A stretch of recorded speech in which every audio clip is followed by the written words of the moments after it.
இயேசு உங்களை நேசிக்கிறார். இந்த நாள் வேதாகம தியானத்திற்கு உங்களை அன்புடன் அழைக்கிறேன். என் நினைவுகள் உங்கள் நினைவுகள் அல்ல, உங்கள் வழிகள் என் வழிகளும் அல்லவென்று கர்த்தர் சொல்லுகிறார்.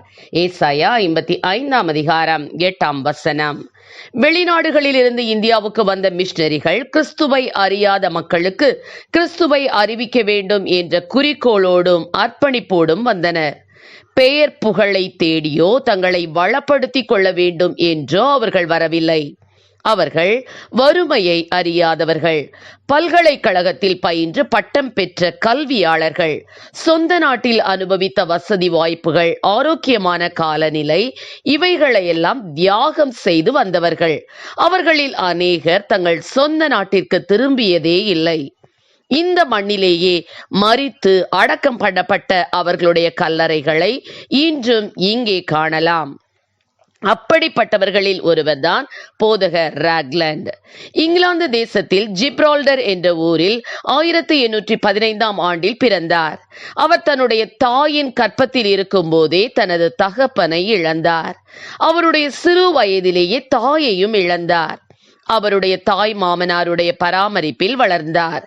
கல்வியில் நல்ல ஆர்வம் காட்டியபடியால் கேம்பிரிட்ஜ் பல்கலைக்கழகத்தில் கல்வி பயின்று பட்டதாரியானார். கல்வியில் அவருடைய திறமையை பாராட்டி கேம்பிரிட்ஜ் பல்கலைக்கழகத்தில் ஆசிரியராக பணியமர்த்தப்பட்டார். அப்பணியில் 4 ஆண்டுகள் இருந்தார்.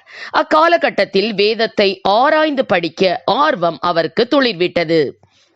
வேதாகம பயிற்சி கல்லூரியில் சேர்ந்து வேத இயலில் பட்டம் பெற்றார். அப்போது அவருக்கு மிஷனரி ஊழிய வாஞ்சை ஏற்பட்டது. வேதாகம கல்லூரியில் தன்னோடு பயின்ற தன்னை போலவே ஆர்வம் கொண்ட டேவிட் பென் பெட்ரோஸ் ஆகியோருடன் இணைந்து கிறிஸ்தவ மிஷனரி ஊழிய அமைப்பை தொடங்கினார். அச்சங்கத்தை வலுப்படுத்தி அதன் மூலம் மிஷனரிகளை வெளிநாடுகளுக்கு அனுப்பும் நல்ல நோக்கத்தோடு காணிக்கைகளை சேர்த்தார்கள். அந்த சங்கத்திற்கு இவரே பொருளாளராக நியமிக்கப்பட்டார். ஆனால் அவரை குறித்து தேவனுடைய நோக்கம் மாறாக இருந்தது. அவரையே மிஷனரி ஊழியத்திற்கு அழைத்தார். அந்த தேவ அழைப்பிற்கு மனப்பூர்வமாக தன்னை ஒப்புவித்தார். என் நினைவுகள் உங்கள் நினைவுகள் அல்ல, உங்கள் வழிகள் என் வழிகள் அல்லவென்று கர்த்தர் சொல்லுகிறார். பூமியை பார்க்கிலும் வானங்கள் எப்படி இருக்கிறதோ அப்படியே உங்கள் வழிகளை பார்க்கிலும் என் வழிகளும், உங்கள் நினைவுகளை பார்க்கிலும் என் நினைவுகளும் உயர்ந்திருக்கிறது என்று தேவன் சொல்லுகிறார் அல்லவா? அவருடைய தெரிந்தெடுப்பும் அவருடைய திட்டங்களும் மேன்மையானவைகள். 1950 ராக்லாண்ட் கன்னியாகுமரி மாவட்டத்திற்கு ஊழியத்திற்காக வந்தார். அங்கு அவர் கண்ட ஒரு கொடிய காட்சி அவருடைய இருதயத்தை உலுக்கியது. உழவு ஏரின் நுகத்தில் ஒரு முனையில் எருதையும் மறுமுனையில் தாழ்த்தப்பட்ட ஜாதி என்று கருதப்பட்ட ஒரு பெண்ணையும் மாட்டி உழுது கொண்டிருந்த அந்த காட்சியை அவரால் சகித்து கொள்ள முடியவில்லை. மேலும் பெண்கள் தங்கள் மார்பை மறைக்க மேல் துணி அணிய அவர்களுக்கு உரிமை இல்லை. இடுப்பிற்கும் முழங்காலிற்கும் மட்டுமே துணி அணிய வேண்டும் என்ற பரிதாப நிலையில் அந்த மக்கள் இருந்தனர். இதை மாற்றி அமைத்தது கிறிஸ்தவ மிஷனரிகளே. அதில் போதகர் ராக்லாண்டுக்கும் பெரு பங்கு உண்டு. நெல்லை மாவட்டத்தின் வடக்கு பகுதியிலும் இத்தகைய நிலைமை இருந்தது கண்டு ராக்லாண்ட் உள்ளமுடைந்து போனார். இந்தியாவில் எந்த அமைப்பும் பெண்களுக்கு இழைக்கப்படும் இந்த கொடிய பழக்கத்தை மாற்ற முன்வர துணியாத போது கிறிஸ்தவ மிஷனரிகளே பல எதிர்ப்புகளுக்கும் அச்சுறுத்தலுக்கும் மத்தியில் துணிந்து இறங்கினார்கள். ராக்லாண்டு வடநெல்லை ஊழியத்தை சிவகாசியை மையமாக வைத்து ஆரம்பித்தார். தென் நெல்லையில் உள்ள கிறிஸ்தவ சபை மக்கள் வடநெல்லை ஊழியத்தை மிகவும் தாங்கி நடத்தினார்கள். வடநெல்லை மூவர் என்று அழைக்கப்பட்ட ராக்லாண்ட், டேவிட் பென், ராபர்ட் பெடோஸ் ஆகிய மூவரும் கஷ்டங்களை பொருட்படுத்தாது மிகவும் ஆர்வத்தோடு நற்செய்தி பணியாற்றினார்கள். அநேக கிராமங்களில் அவர் மீது மண்ணை வாரி வீசியும் கற்களால் எரிந்தும் அவரை அவமானப்படுத்தினார்கள். எனினும் கிறிஸ்துவின் நிமித்தம் அவற்றையெல்லாம் சகித்து கொண்டார். 1ஆம் நூற்றாண்டில் ஊழியம் செய்த அப்போஸ்தலர்கள் அவருடைய நாமத்துக்காக தாங்கள் அவமானம் அடைவதற்கு பாத்திரராக எண்ணப்பட்டபடியினால் சந்தோஷமாய் ஆலோசனை சங்கத்தை விட்டு புறப்பட்டு போனார்கள் என்று வேதாகமத்தில் வாசிப்பது போல ராக்லாந்தும் அவருக்கு ஏற்பட்ட அவமானங்களை சந்தோஷத்தோடு ஏற்றுக்கொண்டார். 1855 செப்டம்பர் 14 சிவகாசிக்கு அருகிலுள்ள ஈஞ்சார் என்ற கிராமத்திற்கு நற்செய்தி அறிவிக்க சென்றிருந்த போது ஒருவன் உலக்கையால் அவரது தலையில் தாக்கினான். அவர் தலையில் தொப்பி அணிந்திருந்தபடியால் தாக்குதல் அதிக பாதிப்பை உண்டாக்காமல் உயிர் தப்பினார். ஆனாலும் அந்த அடியினால் அவர் மிகவும் துடிதுடித்து போய்விட்டார்.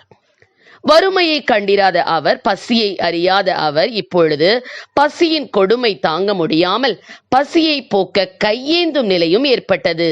ஆனால் அக்கிராம மக்களுக்கு கொஞ்சம் பரிவு இருந்ததாலும் தங்கள் வீட்டு பாத்திரத்தில் கொடுத்தால் பாத்திரம் தீட்டுப்பட்டு போகும் என்று எண்ணியபடியால் அவர் வைத்திருந்த தொப்பியில் கூழ் வாங்கி பசி தீர்த்த நாட்கள் உண்டு. எனினும் ராக்லாந்து விதைத்த அழிவில்லாத வித்துக்களாகிய இயேசு கிறிஸ்துவின் வார்த்தைகள் நீண்ட தாமதத்திற்கு பின் முளைத்தெழும்பினாலும் அவைகள் பலன் தந்தன. பல கிராமங்களில் எந்த குடும்பத்தினரால் ராக்லாந்து கொடிய தாக்குதலுக்கும் அவமானத்திற்கும் உள்ளானாரோ அந்த குடும்பங்களில் இருந்த அநேக ரகசிய கிறிஸ்தவர்கள், குறிப்பாக பெண்கள் எழும்பினார்கள். அவர்கள் எல்லாம் ராக்லாந்தின் ஊழியத்திற்கு சாட்சியாக இருக்கிறார்கள். கிறிஸ்தவர்கள் அடங்கிய ஒரு ஊரையே அவர் உருவாக்கினார். இரவு பகல் என்றும் மழை வெயில் என்றும் தன் சரீர சுகம் என்று பாராமல் இயேசு கிறிஸ்துவின் மீதுள்ள அசைக்க முடியாத அன்பின் காரணமாக உழைத்து சரீரத்தில் ஓய்ந்து போனார். கடைசி நாட்களில் காச நோயினால் பாதிக்கப்பட்டு மிகவும் பாதிக்கப்பட்டார். ஆனாலும் அவருடைய பார்வை தான் அன்பு கூர்ந்த இயேசு கிறிஸ்துவின் மீது மாத்திரம் பதிக்கப்பட்டிருந்ததால் அப்போஸ்தலனாகிய பவுல் சொன்னது போல, நாங்கள் சோர்ந்து போகிறதில்லை. எங்கள் புறம்பான மனுஷனானது அழிந்தும் உள்ளான மனுஷனானது நாளுக்கு நாள் புதிதாக்கப்படுகிறது. மேலும் காணப்படுகிறவைகளை அல்ல, காணப்படாதவைகளை நோக்கி இருக்கிற நமக்கு அதிசீக்கிரத்தில் நீங்கும் லேசான நம்முடைய உபத்திரவம் மிகவும் அதிகமான கனமகிமையை உண்டாக்குகிறது என்ற விசுவாசத்தின் நிச்சயம் இருந்தபடியால் எல்லாவற்றையும் சகிக்க தேவன் அவருக்கு கிருபை அருளினார். 1858 அக்டோபர் 22 தனது 43வது வயதிலேயே தன் ஓட்டத்தை முடித்து கிறிஸ்துவண்டை சென்றடைந்தார். கர்த்தர் நம்மை ஆசீர்வதிப்பாராக. ஆமென். ஜெபம். எங்களை அதிகமாக நேசித்து நடத்துகிற எங்கள் அன்பின் பரலோக பிதாவே, அப்பா ஸ்தோத்திர ஆண்டவரே, கிறிஸ்துவுக்காக ஆண்டவரே தங்களுடைய சுகங்கள் எல்லாவற்றையும் இழந்து அப்பா ஆண்டவரே இந்த பகுதியிலே ஊழியம் செய்த மிஷனரிகளுக்காக நன்றியோடு துதிக்கிறோம் அப்பா. ஆண்டவரே அவர்கள் விதைத்த விதைகள் இன்னும் ஆண்டவரே அதிகமான பலனை ஆண்டவரே ஸ்தோத்திரம் அப்பா. அந்த சிவகாசி பகுதியிலும் அதை சுற்றியுள்ள கிராமங்களிலும் இன்னும் ஆண்டவரே அதிகமான மக்கள் ரட்சிக்கப்பட என் தேவநல கிருபைகளை கொடுக்க வேணுமாய் ஜெபிக்கிறோம் ராஜா. இன்னும் அநேகர் உமக்காக வைராக்கியமாய் ஆண்டவரே ஸ்தோத்திர அந்த பகுதியிலே எழும்பக்கூடிய கிருபைகளை கொடும். ஆசீர்வதியும். இயேசுவின் நாமத்திலே ஜெபிக்கிறோம் நல்ல பிதாவே. ஆமென்.